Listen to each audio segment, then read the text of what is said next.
안녕하세요. 저희는 동아대학교 사회학과 김민석, 임가겸입니다. 지금부터 인터넷에 동아대학교 사회학과를 검색해 보도록 하겠습니다. 고고고. 학과 홈페이지에 가면 이렇게 나오는데 제일 중요한 거는 이거 두 개인 것 같아요. 사회 현상이랑 사회 문제를 중심적으로 사회학 이론이랑 방법론을 중심으로 수업이 이어가서 이론 비중이 좀 많은 편인 것 같아요. 사회 현상과 사회 문제를 이론적으로 분석하고 방법론을 통해서 어떻게 해결하는지 그런 학과라고 말씀을 드리고 다음으로 넘어가고 싶습니다. 동아대 사회학과 교직이수 되나요? 아니면 다른 과 중에 일반 사회 교직이수 되는 과가 있나요? 라는 질문이 오셨습니다. 제가 알기로도 안 되고 있고 제 친구도 교직이수를 하고 싶어서 학사관리과나 이런 데 전화를 많이 돌려봤는데 안 된다고 나와서 아쉬워했던 기억이 있습니다. 면접에서 보통 뭘 물어보죠? 그거를 위해서 친구들한테 물어서 준비해 온 게 있어요. 생기부 같은 경우에는 사회학과에 관련된 책을 읽었을 경우에 어떤 책을 읽었는지, 왜 읽었는지, 읽고 나서 어떤 생각이 가장 자기 생각과 맞았는지 아니면 안 맞았는지 같은 것도 물어보신다고 하고 한 가지 더 말씀드리고 싶은 게 보통 사회학과라는 학과 자체가 자기가 가지고 있는 장래 희망이랑 딱 맞아떨어지기도 굉장히 힘든 학과라고 저는 개인적으로 생각을 해요. 고등학교 때 쓴 장래 희망이랑 지금 사회학과랑은 좀 연관성이 없는 것 같은데 왜 여기 지원했니? 같은 약간은 좀 불편하고 날카로울 수 있는 질문도 하신다고 하니까 그때는 억지로 연결 지으려고 하지 마시고 이렇게 논리적으로 자기 생각을 잘 풀어간다면은 면접에서는 통과를 하실 수 있다고 저는 생각하고 있습니다. 진로를 언론 분야로 생각하고 있으신 분들이 질문을 많이 해주셨네요. 언론 분야 하면 딱 떠오르는 학과가 미디어 커뮤니케이션 그쵸, 학과잖아요. 아무래도. 네, 근데 사회학과에서는 언론 직종에 있어서 꼭 필요한 논리력이나 분석력 같은 거를 되게 키울 수 있는 학과라고 생각을 해요. 사회를 좀 더 분석적으로 이렇게 감각할 수 있는 시각이 생기게 되는 것 같아요. 사회학과가 사회학 전공으로 바뀌었잖아요. 네네. 이게 무슨 차이가 있는 거죠? 정치학과랑 통합이 돼가지고 정치사회학부로 변경이 됐어요. 근데 크게 달라진 점은 없고 1학년 들어오실 때도 따로 지원을 하시기 때문에 과방도 사실 다르게 있고 MT 같은 것도 다 다르게 가고 그쵸. 합쳐졌다고 해서 달라진 건 없고 사실 명칭만 바뀌었다고 생각하면 되실 것 같아요. 동아대 사회학과가 통합이 되면서 폐과 얘기가 나오고 있어요. 그쵸, 나왔었죠. 사실 폐과 된다는 소리가 나왔을 때도 아니다라는 답변만 들어왔었고 지금 사실 합쳐져서 똑같이 이어지고 있기 때문에 폐과랑 거리가 좀 먼 것 같고요. 걱정하실 필요는 없다고 말씀을 드리고 싶습니다. 동아대 사회학과가 괜찮냐고 학과를 볼 때 내가 만족스럽느냐 만족스럽지 않느냐를 기준으로 생각해 본다면 저희 학과에서는 일단 어떤 수업을 중심적으로 하죠? 어떤 단어 뒤에 사회학을 붙이면 웬만한 과목은 다 있다고 생각을 하시면 돼요. 그쵸. 저는 개인적으로 되게 인상 깊었던 학문이 사회학 이론 수업. 아무래도 막스, 베버, 디르켄 고등학교 사회문화 시간 때 배웠던 학자들을 좀 더 심화적으로 배우는데 그 학자들 이론이 저는 재밌더라고요. 학과를 잘 온 것 같아요. 사실 조금 네. 사회학이라는 게 모든 학문의 기초, 베이스가 되는 학문이다 보니까 뭐 취업에 직접적으로 도움이 되는 실무 쪽에는 배울 과목이 지금은 잘 형성되어 있지 않다라고 말씀을 드리고 싶은데 사회학을 배우고 국수 전공하는 친구들이 많으니까 다양한 분야로 진출할 수 있다는 장점을 이 질문을 하신 분께 대답해 드리고 싶네요. 사회학과에 대한 흔한 오해 편이네요. 좀 나이가 있으신 분들이 저한테는 사회학과 갔다고 하면 아직도 사회운동을 하냐, 아 진짜? 사회학 하면 딱 떠오르는 이미지가 그쵸. 학생들 할 때 깃발 흔들고 그쵸.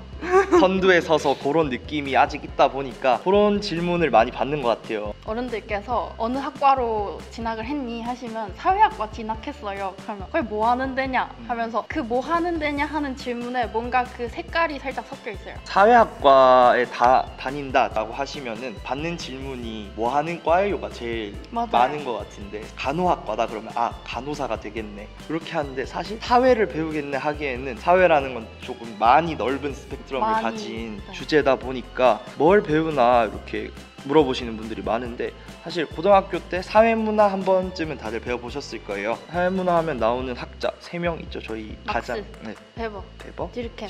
그렇게 세 학자에 대해서 배우는 게 한 50% 이상 그분들끼리도 싸우세요. 맞아요. 굉장히 수준 높은 토론을 이어가시기 때문에 그거 배우는 것도 20%. 저는 근데 그게 되게 재밌더라고요. 고전 학자들이 그쵸. 있잖아요. 이제 그분들끼리도 싸우는 걸 또 이렇게 정리를 해요.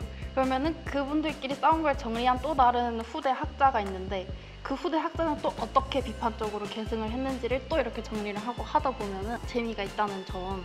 저도 재밌다고 느끼고 있습니다. 그렇군요. 네.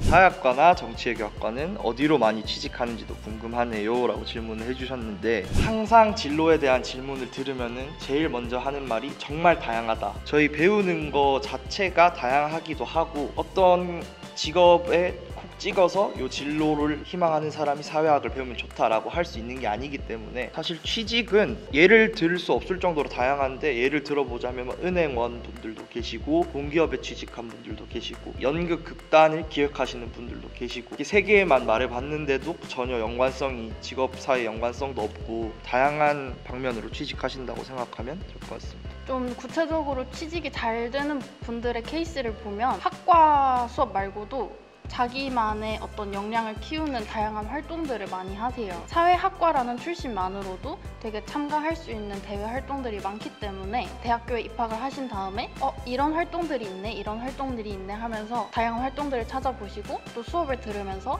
뭐 어떤 사회학 수업과 내가 정말 잘 맞는지, 같은 수업을 들어도 내가 이 수업에 더 흡입력이 잘 되네, 이런 거를 분별하면서 수업을 듣다 보시면 구체적인 진로가 확실해질 것 같습니다. 네, 사회학과 분위기는 어떤 편이죠? 제가 기억나는 좀 재밌었던 일은, 제가 1학년 때 토론 수업을 했잖아요. 그날 주제 같은 게 나오면 그날에 그 뒤에 술자리에도 그 토론이 이어져서 술을 마시면서 이제 뭐 이게 네 말이 맞니 내 말이 맞니로 저희끼리, 그리고 또 학생들끼리도 좋아하는 학자가 있듯이 그게 나뉜단 말이에요. 마르크스 학파 나뉘고 이렇게 나뉘어가지고 네, 입장을 대변하면서 술자리에서 토론을 하기 때문에 생각보다 술자리가 좀 술을 안 마시더라도 텐션이 업돼 있고 싸운 경우도 좀 본 적이 있고요. 저는 네, 그런 친구들이 있기 때문에 그런 재밌는 분위기라고 생각하시면 될 것 같습니다. 맞아요. 토론 좋아하시는 분들 강추. 맞아. 동아대 사회학과 굉장히 학구적입니다. 네. 아, 재밌는 짤이 나왔네요. 아니 또 자면 어떡해. 아, 설문조사 돌려야지. 설문조사 해야지. 네, 사실 사회학과 하면 빼놓을 수 없는 게 설문조사잖아요. 저희가 이제 사회조사 분석사라는 수업을 들으면서 네. 설문조사를 어떻게 하는지, 대상을 정하는 방법이나 설문조사 방법 같은 것도 디테일하게 배우기 때문에 설문조사하면 빼놓을 수 없다고 생각하는데, 사람들을 기반으로 해서 그런 사람들을 모아서 데이터적으로 체계적으로 분석하는 학문이고 저희 학과에 포함되어 있기 때문에 뗄래야 뗄 수 없는, 저 짤이 100% 맞다고 할 수 있는. 그런데 사실 코로나 때문에 설문조사를 요즘에 실질적으로 사람을 만나거나 지하철을 간다거나 이렇게는 잘 안 하고, 학교 교수님들도 좀 종교적인 수법으로 많이 이용이 됐었기 때문에 학생들이 설문조사를 직접 나가서 하는 거에 부담을 느끼는 걸 알고 계세요. 그래서 그런 부분 때문에라도 구글 폼이라던가 네이버 폼이라던가 이런 거를 활용해서 설문조사를 돌리는 거를 어느 정도는 수용을 해주고 계시고, 또 사회문화 과목을 공부하신 분들이라면 저는 솔직히 이 부분에 대해서 되게 큰 부담이 있었는데 실제로 접해보니까 그렇게 많이 부담이 다가오지는 않았던 것 같아요. 저는 네. 사회조사 분석사 수업을 하고 설문조사지를 직접 만들어 보니까 이게 간단한 질문인데도 되게 생각해야 될 게 많고, 그냥 지나가던 설문조사 같은 것도 한 번 더 해주게 되고, 얼마나 힘들게 만들었는지 아니까. 맞아요. 네, 괜히 전화 같은 것도 설문조사 오면은 끝까지 해주게 되고 그런 게 좀 있더라고요. 맞아요. 박형준 시장님 선거 때 나온 그런 설문조사를 받아본 적이 있어요. 네, 지금은 시장님이시지만 그쵸. 네, 저희 학과 교수님이셨고, 제가 아는 선배들 중에서도 박형준 시장님 수업을 들어본 선배님들이 있다고 하더라고요. 아, 그래서, 진짜요? 네, 그래서 좀 신기했는데, 그래서 그런 질문도 많이 들었어요. 너도 가면은 들을 것 같은데 그때 뭐 어떤지 한번 잘 알아봐라, 이런 질문도 많이 받았었는데 아쉽게도 수업을 들은 적은 없었고, 그 설문조사를 어떻게 하는지는 비밀로 하겠습니다. 아, 그쵸. 네. 익명성. 네, 익명성이니. 그럼 답변들도 얼추 마무리가 된 것 같으니까 댓글을 달고 마무리해보도록 하겠습니다. 좋습니다. 네. 순수 학문, 네, 논리력. 그쵸. 저희 학과적인 특성이 딱 순수 학문인 것 같아요. 사회학의 많은 부분에 관심이 있으신 분들께 맞아요. 추천드립니다. 이렇게 댓글을 달고 마무리하도록 하겠습니다.